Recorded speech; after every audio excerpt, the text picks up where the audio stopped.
យរៀបចំឈុតឆាកធ្វើជាទាហានខ្មែរដាក់មីនសម្ដេចតេជោថាសម្ដែងបានល្អតែខ្វះបច្ចេកទេស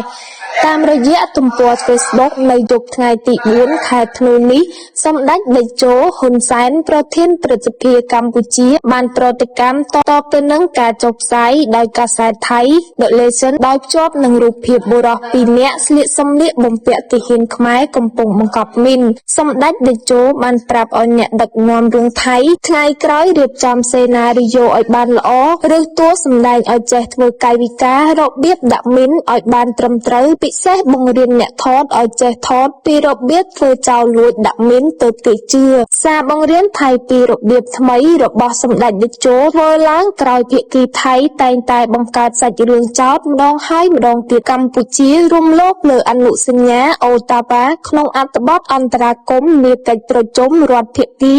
នៃអនុសញ្ញាអូតាវ៉ាលោកអិនដារ៉ាតំណាងអចិន្ត្រៃយ៍កម្ពុជាប្រចាំការិយាល័យអង្គការសហប្រជាជាតិនៅទីក្រុងហ្សឺណែវប្រទេសស្វីសបានការពារភាពស្អាតស្អំរបស់កម្ពុជានិងបានប្រតិកម្មតបវិញថាកម្ពុជាតែងគោរពកាតព្វកិច្ចរបស់ខ្លួនដោយអនុលោមតាមអនុសញ្ញាអូតាវ៉ាផ្ទុយពីការចោទប្រកាន់របស់ថៃ